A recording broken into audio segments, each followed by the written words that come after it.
What's up, everybody? It's Shawn the D-Man here, and welcome back to the channel. Hope you guys are doing great. Hope you guys have yourselves a great day. We are here to do a fun little video here on the Nerd Talk channel. If you're new to the channel, be sure to hit that like and subscribe button, comment below. We are mainly just a channel that does just nerdy conversation, whether it's Marvel, DC, Star Trek, Star Wars, and then I also have the Nerd Talk podcast that you can check out on Spotify, down in the description. But mainly what we're going to be doing today is going through and tier listing all the villains for Marvel's Spider-Man, the first one and the second one from Insomniac. Now, I love the first Spider-Man game. Not really a huge fan of the second one. There are some good spots in it, but overall it was very much a letdown compared to what I experienced in the first game. So we're just going to mainly just focus on the villains. So first and foremost, so let's jump right into it. All right, so first villain up we have is the Kingpin. Now in the first Spider-Man game, you initially fight Kingpin.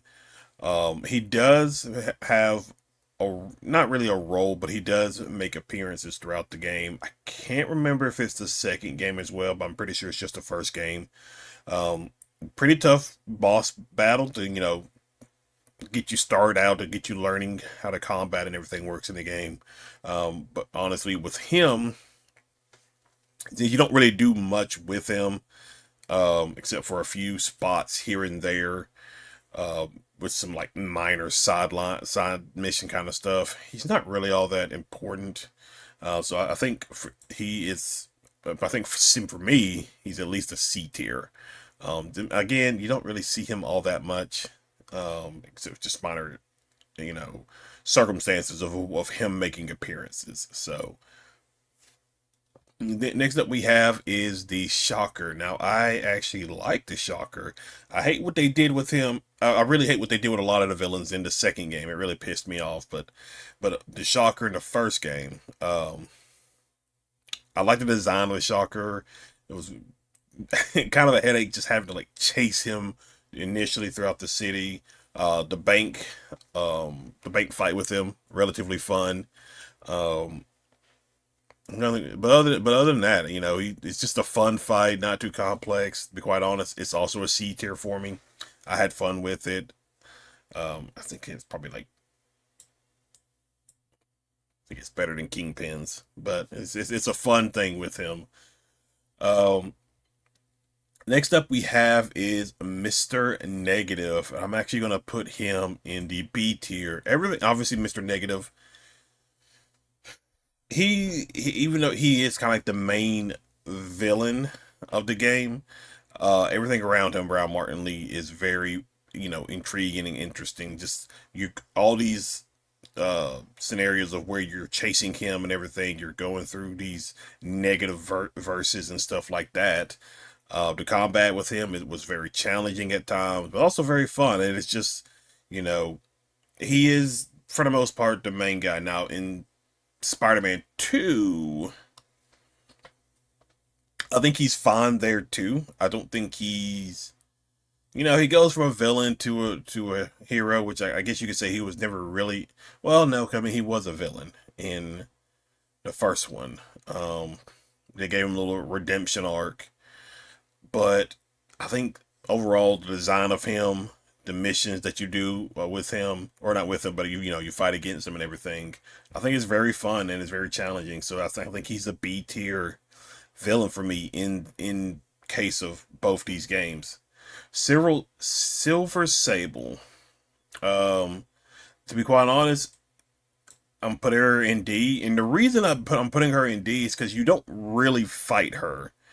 Um, she's just there for the DLC of the first Spider-Man game, stopping or one, well, not just the DLC, but like she's there in the main story with working for Norman Osborn. And then obviously she returns in the DLC to help you stop Hammerhead. But that's it. She's not really a villain. I mean, even though technically she is a Spider-Man villain, in this scenario, she's not really a villain. I mean, you're working with her, and it's just something kind of like, it's okay. So that's why I put it D, because of that. Because you're not really fighting her as you would Mr. Negative, Kingpin, Shocker, or any of the other villains that we're going to see on this list. So that's why I put her in D. Rhino, I would say I would put him in B tier, and the reason I put him in B tier because the fight that you do with him and having to use the environment to, weaken him and things like that is very fun. Actually, I really enjoyed that in the shipyard, and it's also even more challenging because not only are you having to fight Rhino, but you're also having to fight Scorpion at the same time, and so it's a little bit challenging having to do work two different strategies in regards to Scorpion and Rhino. Rhino, you're able to just lure him into certain obstacles to where you can drop something on him, and while Scorpion's tied up with your webbing. And I just loved Rhino. Like he is one of my favorites, and I just like the design of him and everything like that. But he is pretty cool. Electro is also in A tier because the reason, oh, I'm sorry, in B tier. So you're probably going to see me do this with the other ones, with some of these other ones. Electro, very cool villain. Loved his introduction in the game. The whole prison, the whole raft prison breakout and everything. You're chasing him through the prison, outside the prison. Really loved it. And then obviously the fight sequence that you have with him and Vulture. Um, it's very fun as well too, and that's going to lead me to go ahead and just say Vulture as well into the B tier, and that's primarily because I mean I could probably go ahead and add Scorpion as well, but the situation that you have, this is probably where in the first game I kind of disliked it a little bit. I would have rather fought these villains one on one in different environments in different situations. Now, Scorpion, you kind of encounter him like by himself when you get stabbed by him and you're kind of hallucinating and things like that, and you're having to traverse the hallucination to get the antidote. But overall, what these particular main four, Shocker, or Scorpion, Rhino, Vulture, and Electro, you're just fighting them at the same time. I would have liked to just fight them one on one. Like maybe they were like, in different parts of the city and stuff like that. And you just fight them one by one and stuff like that. I think I would have rather preferred that than, um, I mean, even though it was cool fighting them at the same time, but it was just, I just would rather have fought them like individually. Doc Ock, I'm putting that in S tier. And the main reason it's going in the S tier is obviously the overarching story that you have with Doc Ock. You know everything from the beginning, Peter looking up to him, and then ultimately him becoming a villain. And we're about to get more of him in the third installment, potentially. Um, and then the fact that he knew Peter was Spider-Man, which obviously he's a genius, he could have figured it out. Um, it was such a good character and just a good story involving Dr. Octavius that I really love. Tombstone. Tombstone, I would probably say I could probably put him into the D tier. Pretty fun fight, pretty tough fight too, because he is pretty much invincible, and you're having to work around certain things about him, fighting him in his like motorcycle garage. But it's not really one of my favorites at all.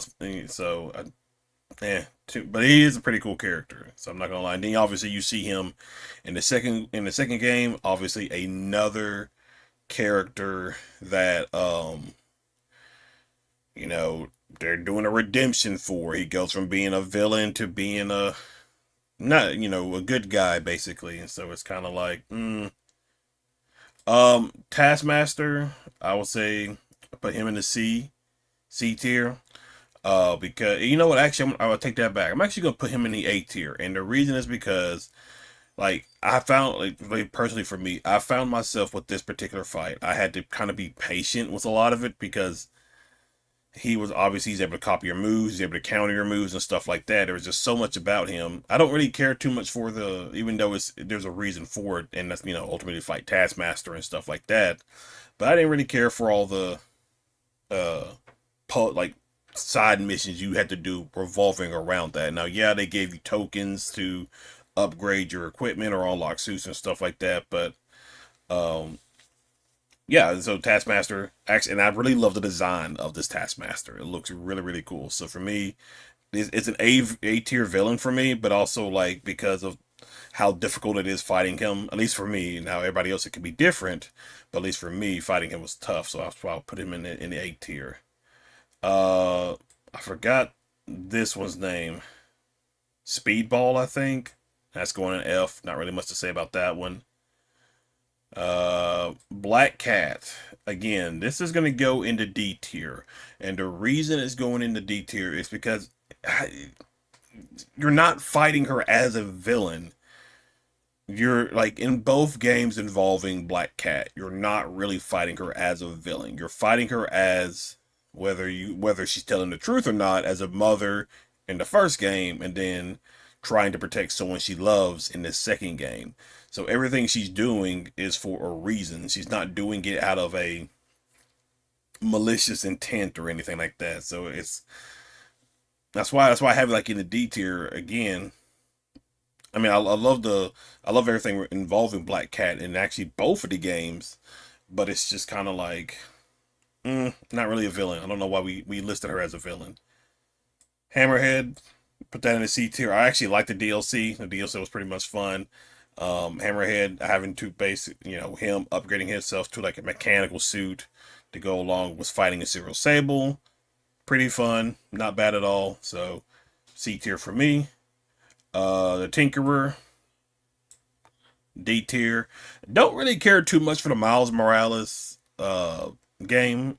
I thought it was smart to have a game like that in between the first Marvel Spider-Man and the second. I thought that was actually really smart to give everybody a chance to play as Miles as he grows to learn what it means to be a Spider-Man. Did not really care about the Tinkerer. Um, I mean, that's just that. Just not really that big of a fan. The design looks fine. Just not really a huge fan. Same, I want to put, I forgot his name, but he's the bad guy also he works for Roxxon in the Miles Morales game. Don't remember his name. F tier. Don't really care about him. He wasn't really all that important.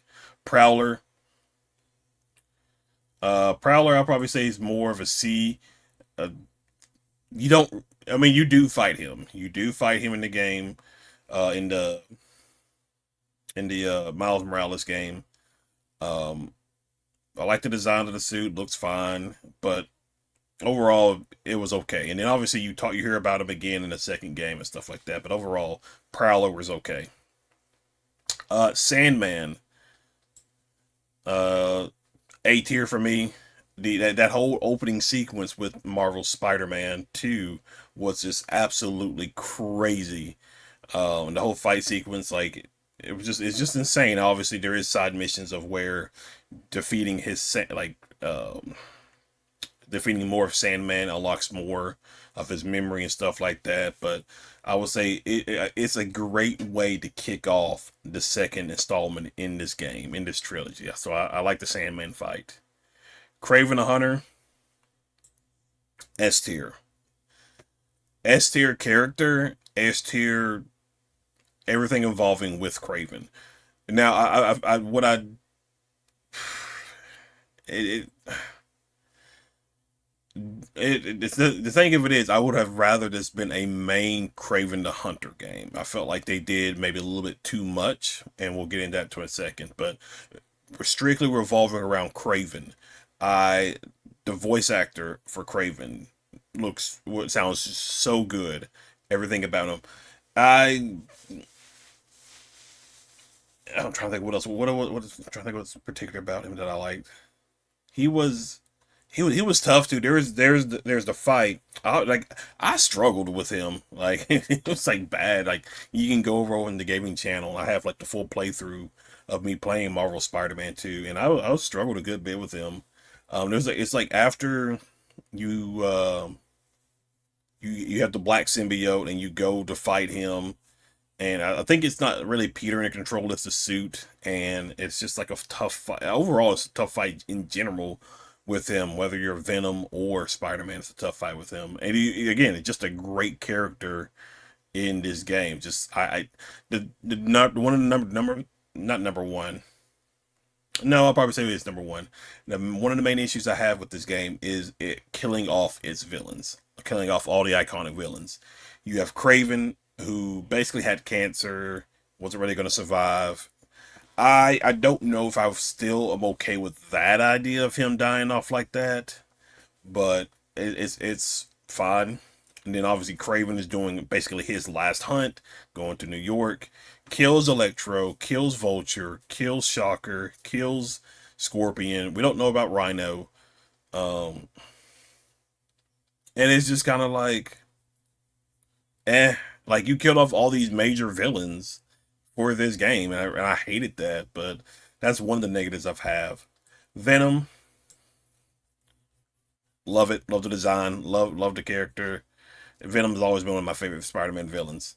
Um, Again, but it felt crowded. It did feel very crowded having to do both Craven and Venom in the same game. I understand what they were trying to do, but it just felt overcrowded. And because this,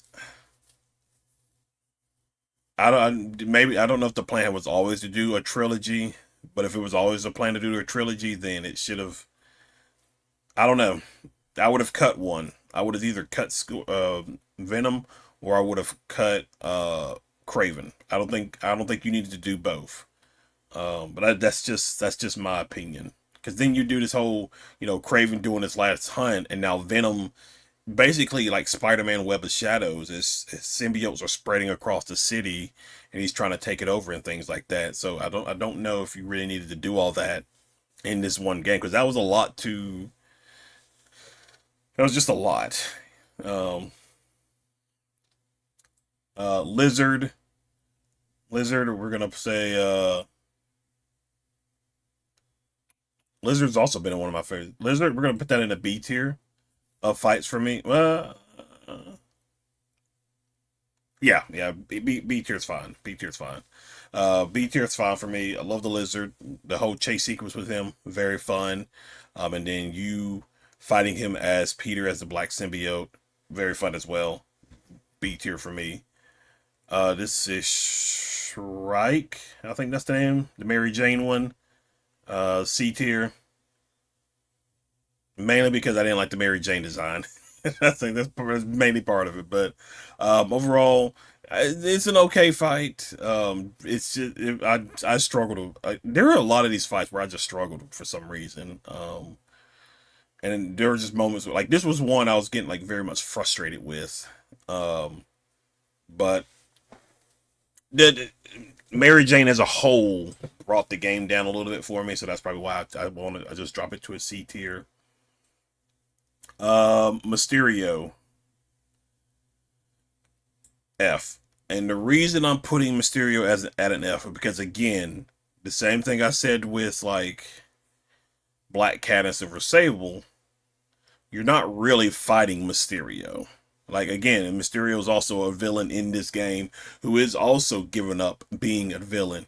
Like the design of Mysterio looks so cool, and I would have loved to actually fought him, but no, his technology gets used for nefarious purposes. But I think it was like his assistants or something like that, and he no longer is a villain. So C tier. Um, what was her name? Yuri Watanabe. C tier. Or no, that's D tier. I'm sorry. Uh,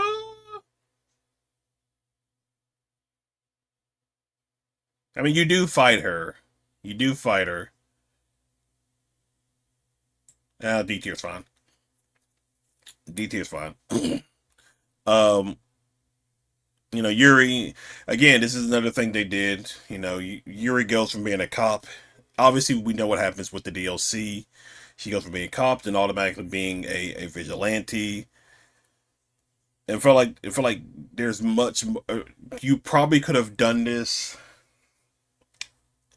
I would not have been mad if you would have had the situation in the first game in the DLC. Maybe in the second game, Yuri is like on probation, or maybe she's demoted or something. But you see a more growth with her and her the way the police department is going and stuff like that, and she decides to take matters into her own hands. That could have been something interesting. And then lastly, the Cletus Cassidy storyline. It's not bad. I don't really mind it. It just raises this question, like, he has like a symbiote. He's gonna be Carnage. So so basically it wasn't destroyed when the other symbiotes were destroyed. So there's questions about it, but again, you don't really fight him. You just fight everybody else. He's just there as the puppet master for it all. So I'm okay with that. Put him in the D tier. That's just me though. But yeah, overall, I don't. I think if I was to change any of them, because it's been like at least, let me see, I played Spider-Man 2 like earlier this year, actually, or early 2025. So like basically about a year ago up to this point, I played it. So um, I think for the most part, this is fine for me. Like thinking about the villains and then thinking about the missions attached to them. Yeah, I think I'm relatively fine with how this is set up. But yeah, you guys can just let me know in the comment section. What are your thoughts? If you're new to the channel, like I said, be sure you hit that like and subscribe button. Be sure you comment below. You can check out the gaming channel, my Patreon, Kick, Twitch, Rumble, and the Nerd Talk podcast on Spotify. You can find that all down in the description. Thank you guys for hanging out. Thank you guys for watching, and I will see you guys in the next video. Y'all have a good one.